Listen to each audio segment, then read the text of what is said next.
कुछ इठलाती कुछ कह जाती, ये जिंदगी ही तो है। किधर से गुजरे थे, कहाँ कहाँ भटके थे। कुछ भिगो गए थे, कुछ छूकर निकल गए थे। कुछ रुला गए थे, कुछ बहा ले गए थे। आओ गाते हैं तराने अनुभवों की दुनिया के। नमस्कार दोस्तों, आप वरिष्ठ नागरिकों द्वारा प्रस्तुत पॉडकास्ट कार्यक्रम अनुभव 2.0 सुन रहे हैं। ये कार्यक्रम भारत सरकार के सामाजिक न्याय एवं अधिकारिता मंत्रालय के लिए राष्ट्रीय सामाजिक सुरक्षा संस्थान एवं मीडिया फॉर कम्युनिटी फाउंडेशन द्वारा प्रस्तुत किया जा रहा है। इस परियोजना की संकल्पना श्री आर श्रीधर ने की है तथा आशीष तिवारी एवं पूजा मुराडिया ने इसे साकार किया है। दोस्तों, अनुभव 2 सीरीज के इस एपिसोड में मैं हूं आपका होस्ट अरविंद नारायण मिश्रा और आज हमारे बीच में we are lucky to have the grand old man of orthopaedics in UP, doctor OP Singh. Doctor Singh साहब के बारे में इस छोटे से एपिसोड में बहुत ज़्यादा बताना संभव नहीं मेरे लिए। डॉक्टर साहब एक बहुत ही सुप्रसिद्ध ऑर्थोपेडिक डॉक्टर तो हैं ही हैं, साथ में किंग जॉर्जेस मेडिकल यूनिवर्सिटी में 35-40 साल उन्होंने वो अध्यापन और प्रैक्टिस वो मरीजों की सेवा की। उसके बाद वो pro vice chancellor of KGMU भी रहे। अभी भी इस आयु में मेरे ख्याल से 75 वर्ष से ज़्यादा की आयु हो गई है।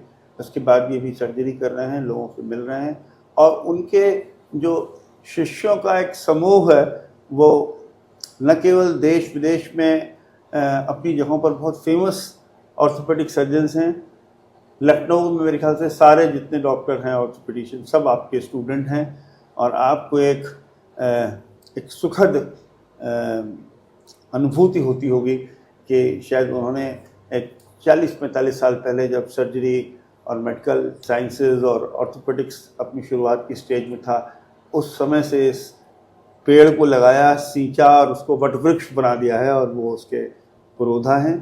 हम आपका बहुत बहुत स्वागत करते हैं स्टूडियो में। आज हम अपने बीच में, हम बहुत खुशी है कि वो उन्होंने आज समय निकाला है हमसे बात करने का और हम इस एपिसोड में एक बहुत सार्थक चर्चा करके अपने लाखों श्रोताओं को इनके अनुभवों से और कैसे उन्होंने इतनी सार्थक जिंदगी गुजारी है उस पर चर्चा करना चाहेंगे। डॉक्टर साहब, आपका स्वागत है स्टूडियो में आज।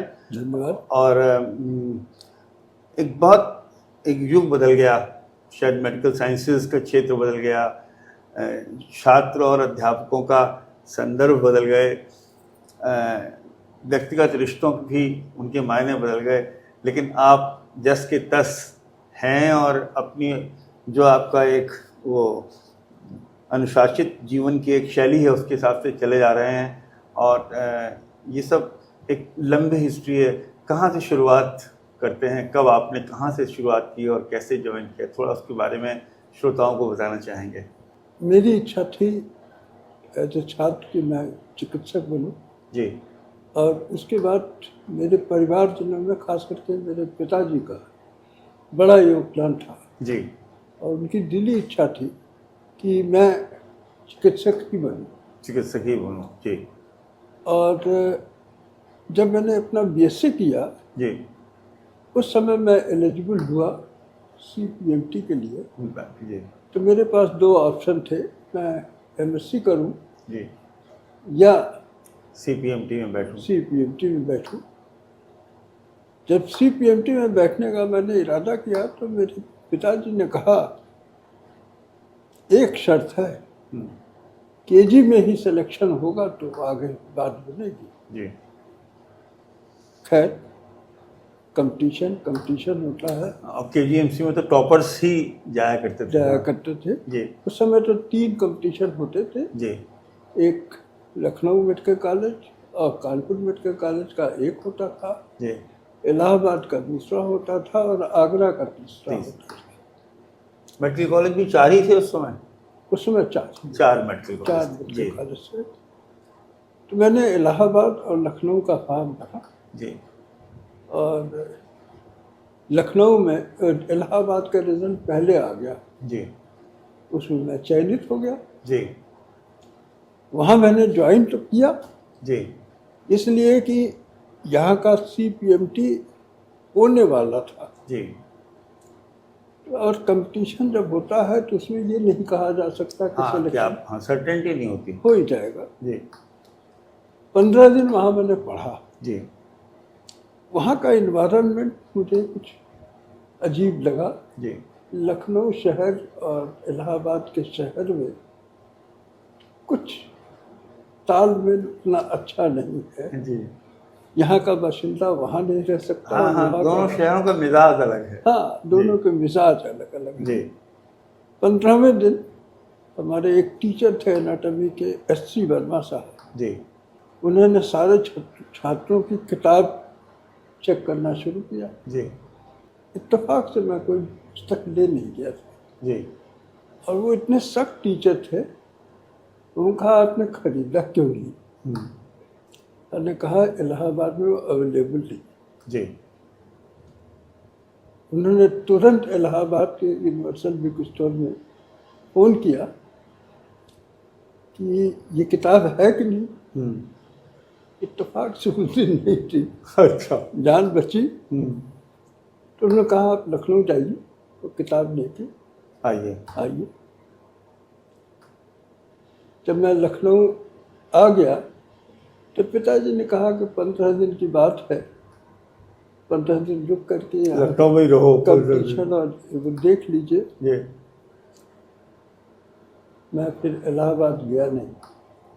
इस बीच में यहाँ का रिज़ल्ट आ गया तो मेरा सिलेक्शन उसमें हुआ। जी लेकिन इसमें एक बड़ी मज़ेदार घटना हुई जी कि जब यहाँ लखनऊ यूनिवर्सिटी में रिज़ल्ट निकलता था जी तो लोग जाते थे रिज़ल्ट देखने के लिए। जी और मेडिकल कॉलेज के सीनियर्स भी वहाँ आते थे। जी हालांकि वो ज़्यादा परेशान नहीं करते थे, लेकिन एक रैगिंग का उस समय रैगिंग, हाँ हाँ वो था। जी तो वो जिसने भी देखा रिज़ल्ट, उसने नीचे से देखना शुरू किया। जी तो पता लगा कि मैं GSBM मेडिकल कॉलेज में सेलेक्ट हो गया। कानपुर में। मैं मुंह लटकाए हुए घर पहुंचा। पिताजी ने इतने पूछा कि वहाँ सिलेक्शन हुआ है तो अगले साल तैयारी कीजिए आप। और उसके बाद जो है पिताजी अपने ऑफिस चले गए। जी वहाँ उनके कोलिग्स ने कहा कि आपके बेटे का रिज़ल्ट क्या है। उन्होंने कहा मैंने गुस्से में रिज़ल्ट नहीं देखा, वो कह रहा है कि उसका कानपुर में सिलेक्शन हो गया। तो देखा उन्होंने। पिताजी जरा सख्त मिजाज उस समय, अनुशासन सारे पिता, पिता मतलब सख्त मिजाज, सख्त मिजाज को होते थे, लेकिन अंदर से जी बड़े सॉफ्ट होते थे। तो उनका चपरासी आया, उन्होंने कहा कि आप अपना एडमिट कार्ड लेकर के जरा वहाँ चले पिताजी के पास। मैं वहाँ पहुँचा, लेकिन उनके ऑफिस के लोग बैठे हुए थे। एक बार ठहाका लगा कर हंस दिए और उन्होंने इतने कहा कि तुम इतने नालायक हो, ग्रेजुएट होने के बाद भी तुमको रिजल्ट देखना नहीं आता।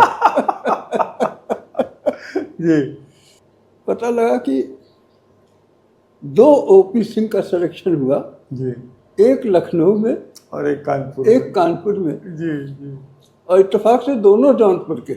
वाह। उन्होंने लखनऊ वाला रिजल्ट देख लिया था और मैंने कानपुर वाला रिजल्ट देख लिया था। उसमें खुश थे। और फिर उसके बाद मेरा यहाँ पे कार्यकाल शुरू हो गया। जी पढ़ाई में पहला झटका मेडिकल कॉलेज में लगा जब फर्स्ट प्रोफेशनल में एक सब्जेक्ट लिया, सप्लीमेंट्री आ गई। सबकी आती है, सुनते हैं। उसके बाद उससे एक जो इंस्पिरेशन मिला, फेल्योर से इंस्पिरेशन मिलता है कि कभी घबराना नहीं चाहिए।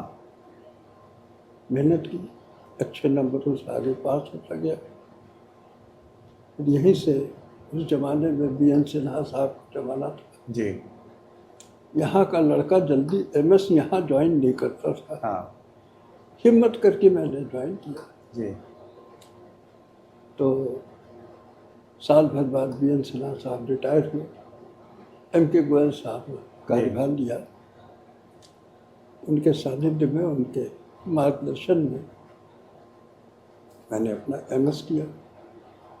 और कुछ ऐसा इत्तेफाक रहा, यहीं लेक्चरर बन गया, जी यहीं मैं रीडर बना, यहीं प्रोफेसर बना, जी और यहीं मैं प्रो वाइस चांसलर बना। जी जी और यहाँ पे शिक्षक का कार्य और चिकित्सक का कार्य, सर्जन का कार्य, जितने उससे अनुशासन से कर सकता था उससे किया। बहुत शानदार ज़िंदगी गुजारी आपने।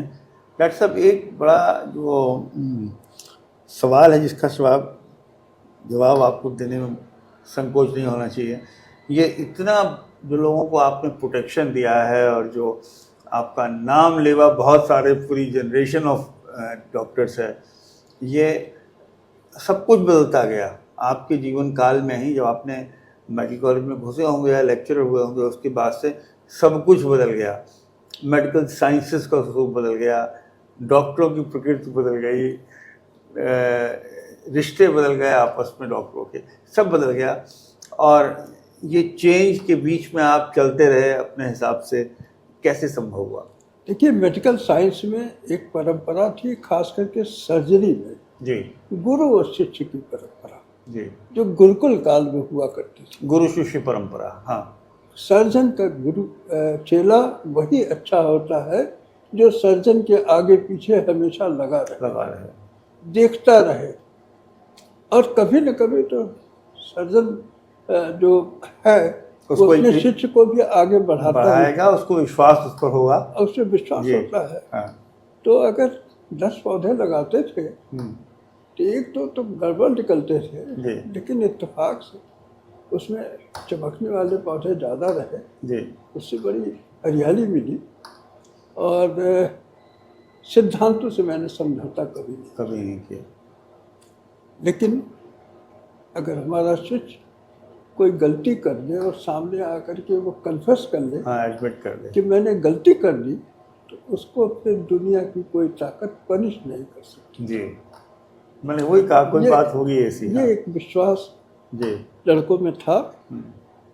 और सब सैकड़ों बच्चों को आपने MS कराया होगा और किया होगा क्या? अब यही लखनऊ शहर देख लीजिए, इस समय करीब 250-300 डॉक्टर्स ऑर्थोपेडिक सर्जन हैं। KGMC के जितने लड़के हैं जहाँ काम कर रहे हैं, चाहे वो मेडिकल कॉलेज में हो, चाहे वो डायरेक्ट प्रैक्टिस में हो जी, तो हमेशा डिफरेंशिएट हो जाते हैं। इसीलिए मैंने बात की शुरुआत किया, grand old man of orthopaedics है, लखनऊ के तो है ही, राष्ट्रीय अंतर्राष्ट्रीय स्तरों पर भी आपके राष्ट्रीय अंतर्राष्ट्रीय जी एम्स में लड़के चले गए। नहीं, यूनाइटेड स्टेट्स ऑफ अमेरिका में, मॉरिशस में जहाँ जाते हैं वहाँ सब जगह आपके स्टूडेंट्स हैं। UK में जी आजकल 5 लोग हमारे पढ़ाए हुए जी लड़के वहाँ पे कंसल्टेंट हैं जी, अमेरिका इंग्लैंड में जी, और अमेरिका में 2 लोग जी, वो भी कंसल्टेंट। डॉक्टर साहब, हम लोग ये मरीज मान के चलते हैं कि आजकल जो सर्जरी करने की बहुत जल्दी रहती है सर्जन्स को, तो आप अभी थोड़े से कंजर्वेटिव किस्म से इलाज करते हैं, और इसलिए जो ज़्यादा उम्र के लोग हैं वो आप पर यकीन ज़्यादा करते हैं बजाय मॉडर्न सर्जन्स के। 2 चीज़ें हैं जी। सर्जरी में हम लोगों के जो शिक्षक थे जी, वो एक शिक्षा देते थे जी, और कहते थे कि सर्जरी करना चाहिए जी, अगर जरूरत पड़े तो अवश्य करिए, लेकिन सर्जरी करने के पहले give a complete trial of conservative treatment जी। When it fails, then it is the last resort. When it fails, then you out for the surgery जी। लेकिन इस समय जो मैं देख रहा हूँ जी, जैसे पूरे समाज में कमर्शलाइजेशन का एक दौर चल रहा है, तो डॉक्टर भी बहुत अछूते नहीं रह गए। तो जो सर्जरी लास्ट रिसोर्ट होती थी वो फर्स्ट रिसोर्ट हो गई। और अब तो लड़के ऑर्थोपेडिक सर्जन, हम कभी कभी तकलीफ होती है, उनको प्लास्टर लगाना बड़ा मुश्किल आता है। नहीं तो सर्जरी करना आता है, प्लास्टर बांधना नहीं है। लेकिन सर्जरी करते हैं, अच्छी सर्जरी कर रहे हैं जी और अपने को वर्ल्ड के पेस में आगे रखने का प्रयत्न। अपडेटेड है, सर्जरी का लेवल अपडेटेड है, Updated इंटरनेशनल लेवल। डॉक्टर साहब, ये भरी पूरी दुनिया के बीच में आप इस समय इस एज के पड़ाव पर कैसा महसूस करते हैं? अच्छा महसूस करते हैं? इससे कोई अभी अचीव करने के लिए और कोई माइलस्टोन तो बचा नहीं आपके पास? नहीं, कुछ नहीं बचा। अभी तो मैं यहाँ के मेडिकल यूनिवर्सिटी के मेडिकल यूनिवर्सिटी की एग्जीक्यूटिव काउंसिल में नॉमिनेट हो गया था जी। और अभी वहाँ के कार्य परिषद का इलेक्शन हुआ जी। मैंने देखा कि अभी लोग हमें भूले तो नहीं हैं जी। 2008 से के बाद इतना बड़ा गैप हो गया जी। उसमें भी चयनित हो गया जी। तो आप सेलेक्टेड भी हैं, इलेक्टेड भी हैं? इलेक्टेड तो उसको छोड़ देंगे। जी। हमने ये देखा है कि अगर कोई शिक्षक अपना कार्य बड़ी ऑनेस्टी से करता है हाँ। और अपने छात्रों को वो धोता है, मांजता है, चमकाता है, तो वो लड़के भूलते नहीं। अलग उस समय कष्ट होता है जब उनको लगता है कि ढुलाई हो रही है, मजाई हो रही है, लेकिन लड़के जो है, और वही एक टीचर की वो है कमाई है जी। अगर आप कहीं खड़े हो जाएं तो 10 लोग आपके सामने नतमस्तक रहें तो अच्छा लगता है। रिटायरमेंट की बात की लाइफ, फिर वैसे तो डॉक्टर कभी रिटायर नहीं होते, लेकिन जो एक दायित्व होता है मेडिकल कॉलेज का, एक जिम्मेदारी होती है, जाना है, पढ़ाना है, उससे मुक्ति के बाद और आप अपने मन से प्राइवेट प्रैक्टिस करते हैं, कितना करते हैं? Are you enjoying life after that? देखिए ऐसा है, एक स्टेज होती है जी जब रुपए पैसे की बहुत आवश्यकता होती है जी। लेकिन अगर एक शिक्षक है, एक अच्छा चिकित्सक है, अच्छा डॉक्टर है, तो वो लक्ष्य में उसके पीछे चलती। सही बात है। और उसको अपनी जरूरत से ज़्यादा भी मिल जाता है जी। तो एक स्टेज के बाद जब आप रिटायरमेंट में चलते हैं जी, तो आपको किस चीज़ की ज़रूरत है? एक ज़रूरत है कि आप अपने को व्यस्त रखिए। जी। उस व्यस्तता को मेंटेन करने के लिए जी। मरीजों को देख लेते हैं। जी। 8-10 मरीज आ जाते हैं जी। उनको देख लिया, उनसे बातचीत हो गई जी। और अगर किसी मरीज ने कहा कि मेरे पास कोई पैसा नहीं है तो उसको नमस्कार तो कर वो तो दिया। पैसे को ले पीछे तो आपको पूरे शहर में शोहरत है, आपकी कभी उसके पीछे नहीं? कभी नहीं। हमारा तो बेसिक सिद्धांत रहा कि अगर आप पैसे के पीछे भागे तो आप पागल हो जाएंगे, आप गिर जाएंगे। और शायद जो आपके ताल्लुकात की एक ये पूरा वट वृक्ष है, उसके पीछे ये बात भी ज़रूरी है कि पैसे के को आपने कभी महत्व नहीं दिया है? नहीं, कभी नहीं, कभी महत्व नहीं। लेकिन ईश्वर ने कभी किसी चीज़ की कमी नहीं होने दी, कमी भी नहीं दी। तो इस समय तो मैं बड़ा एंजॉय करता हूँ क्योंकि यही पीरियड है जब आप अपने लिए एंजॉय कर सकते हैं। सही बात है। किसी चीज़ की चिंता नहीं है, किसी चीज़ आपकी सारी इच्छाएं पूरी हो चुकी और साथ में गर्म जोशी से भरे हुए रिश्ते हैं। जी।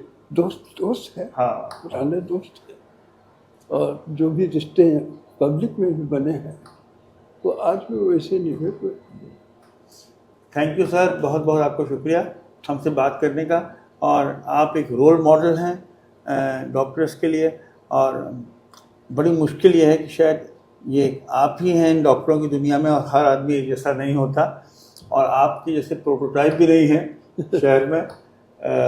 We wish you very best of everything, good luck for rest of the life, and I hope कि श्रोता जो सुनेंगे उससे वो उस पर बड़े इंस्पायर होंगे at this part of the life. Thank you, नमस्कार। दोस्तों, आप लखनऊ की संस्था पीपल्स इनिशिएटिव के पॉडकास्ट कार्यक्रम अनुभव 2 को सुन रहे थे। वरिष्ठ नागरिकों की सुविधा के लिए भारत सरकार की हेल्पलाइन नंबर 14567 पर आप प्रातः 8 बजे से रात्रि 8 बजे तक वरिष्ठ नागरिकों की किसी भी समस्या पर सहायता प्राप्त कर सकते हैं। Thank you and have a good day.